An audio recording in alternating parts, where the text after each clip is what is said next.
Okay, so this video is going to talk about the prisoner's dilemma and as applied to a duopoly situation. So what we're doing here is this is the numerical example from chapter 13 of the Materia and Copic, where they're talking about a duopoly between two cell phone providers whom they call Horizon and AT Phone, just so we make sure we're not using it in the names of actual firms.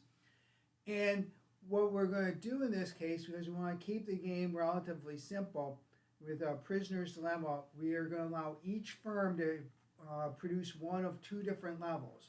So, and those numbers would be 300 or 400. I'll have a separate video I'll make to show exactly why it is we're getting those, where the 300 and 400 come from. Is from, it's from maximizing the firm's profits given the market demand curve that they've given. So with that in place here, what we have in mind is they have two options. They can produce 300 units or 400 units. In the book, they use the term low or high in terms of the quantity. So the high quantity they would produce or a low quantity.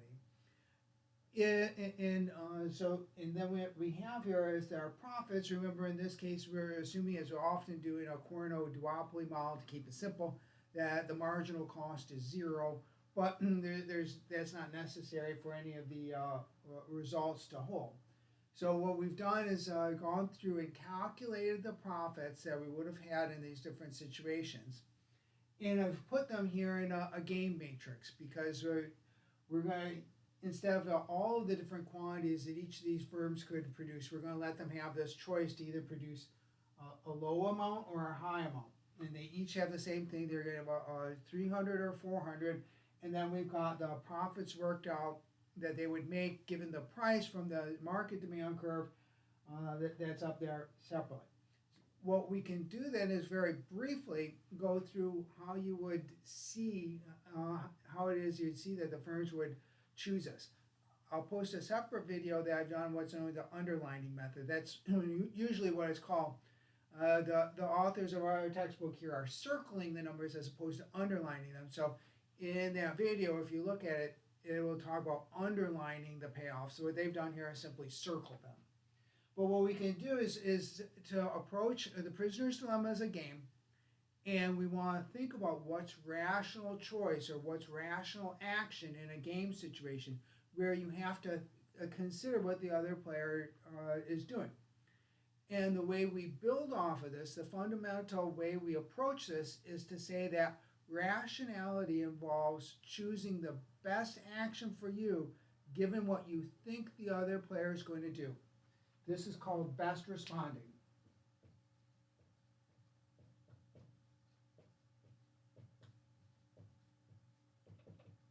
So we're going to assume that firms in this case, but any actors, anybody in a game theoretic situation will best respond to the choice that they think the other person is going to make. Then you have to simply go through and think, well, what choice are they going to think you're going to make? But in this case, in the prisoner's dilemma, that works out to be relatively easy. The circled numbers show the best responses. So I've already got those shown here. Briefly, let's try and think through it. So the idea of best responding, we say, okay, suppose you're Horizon, and the way we've got this set up, Horizon's payoffs are the numbers in purple, the left-hand or lower left-hand side, but they're also in purple. The AT Phone's payoffs, their profits, are in blue, and they're in the upper right-hand part of the cell. And what we would say is, suppose Horizon thinks the AT Phone is going to choose a quantity of 300. And one reason for that is perhaps that they were, if they each produced 300, they would be mimicking the monopoly outcome, and so that would actually be what they'd be trying to do if they were a cartel. But suppose that Horizon thinks that AT Phone is going to choose 300. By choosing 300, AT Phone as player 2 or the column player is going to ensure that we end up in the left-hand column of this matrix. Horizon's choice of 300 or 400 is going to choose whether we end up in the upper left-hand cell of the matrix or the lower left-hand cell of the matrix. And best responding would simply be to say which cell, which outcome here would Horizon prefer. And all you have to do is compare their numbers. They get a payoff of $27,000 if they choose Q equal 300 when AT phone chooses Q equal 300, or they get 30,000 if they choose Q equal 400. 30,000 is bigger than 27,000, so we circle the 30,000. We say if Horizon thought AT phone was choosing Q equal to 300, they would choose Q equal to 400. It would give them the biggest payoff. Now we can say, suppose Horizon thinks AT phone is going to choose Q equal to 400. By choosing Q equal to 400, AT phone will put the game in the right-hand column of the matrix. And Horizon's choice of 300 or 400 will determine whether we're in the upper right-hand cell of the matrix or the lower right-hand cell of the matrix. Again, just compare Horizon's payoffs. The one in purple, the down left side, lower left corner, 22,500 versus 24,000. 24,000 is bigger, so we circle that, and then we've got that circled there. Since the payoffs here, the firms are symmetric, we've got the same numbers if you just reverse them there for 18 phone, and so the same logic gives us circling 30,000 and 40,000. And what we can say in this case here, we're approaching this this game through this best response approach. But what it turns out is that Horizon's best response is always 400. 400 is Horizon's best response to AT phone's action, regardless of which of the two actions that AT phone undertakes. So then in that case, it doesn't really matter what Horizon thinks AT phone's going to do. Whatever they think AT phone's going to do, Horizon is going to want to choose 400. This is what we call a dominant strategy. And what we would say here is that Horizon has a dominant strategy. Which is right.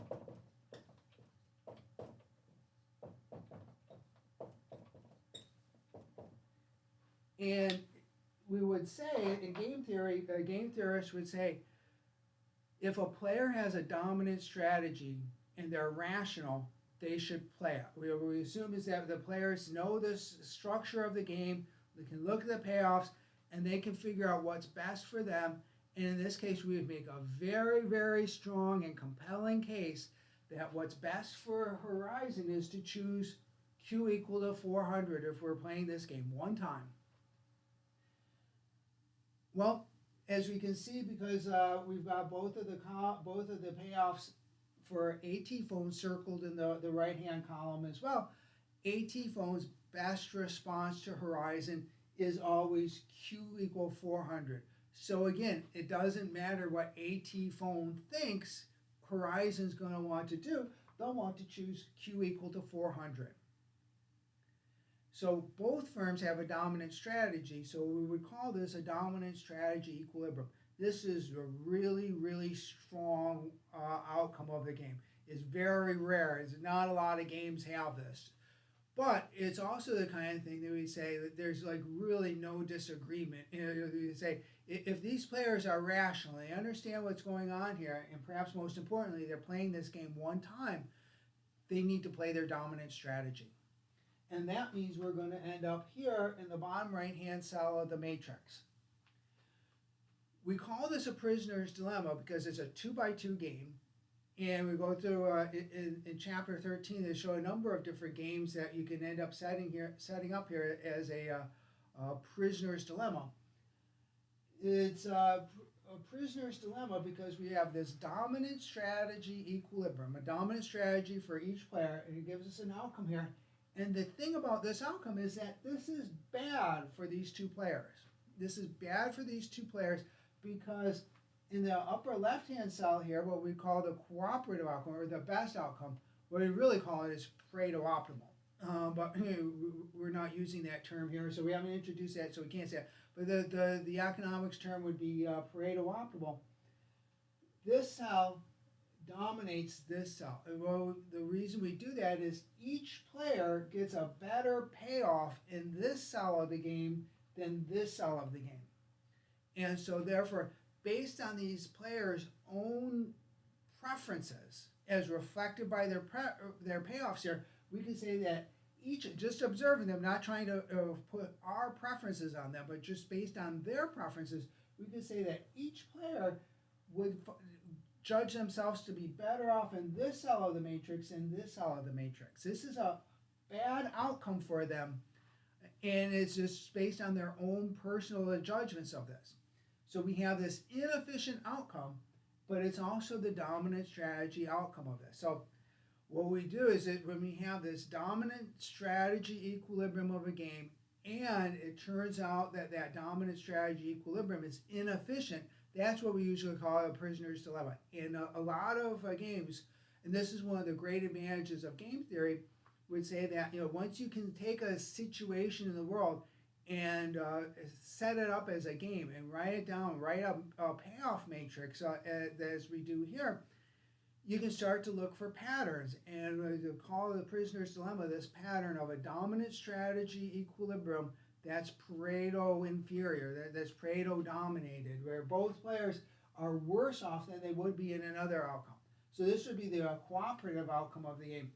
We can also see from this, we can see the incentive as like why cartels would break down, because it turns out these numbers come from the case that if the two firms were to act as a monopolist, and with our market demand curve here, the total outcome would be, the total monopoly quantity is 600, so they're dividing that up here, and they're dividing the monopoly profit of 54,000 in half. This would be the monopoly outcome, and if they were to form a cartel and behave as if they were a monopolist, they would want to each reduce their output to 300, and they could split the monopoly profit, and that would be the highest profit that they could get in this play of the game. But what we see is that for each firm, looking at their own profits and assuming that they're separately owned firms, as I mentioned in a video about cartels, they're separately owned firms and they want to maximize profit, and then normally, and so the implication is they want to maximize their profits. The managers of Horizon are not getting paid by their stockholders, by the owners of that firm, to boost AT Phone's profits. They're being paid to boost their own profits, because it's the the stockholders of Horizon that get to keep their profits. They don't get to keep AT Phone's profits. So if Horizon is trying to maximize their profits, they're going to want to produce a larger quantity here than 300. And so that's another way to see how it is that cartels can be unstable. They have if they had a duopoly, two firms in this industry, they would have an incentive to try to come together and reduce their output because it would boost their combined profits. But they have a strong incentive here to actually produce more than the monopoly quantity to try to steal profits away. And the way you can really sort of see that, what's the best payoff for Horizon? Well, AT Phone reduces their output, and then Horizon doesn't, because they get that's their largest possible profit here, 30,000. The best case in the world to be in is to be in a prisoner's dilemma and be the only person cheating. They have the other person or persons, if it's more than two people, all behave as they're supposed to. We saw an example of that in our public goods game. The best case scenario to be in your group would have been you were the only one free riding, and but everybody else put all their tokens to the production of the public good, but you were the one that didn't, and so you got to free ride on them. To being the only free rider in a group, or to be the only firm cheating on a cartel agreement, that's the best of all possible worlds. It's also one that's not likely to break down, to sustain itself. Well, because AT Phone's going to have a dominant strategy to produce more as well. So this is a prisoner's dilemma with this application here to the duopoly problem.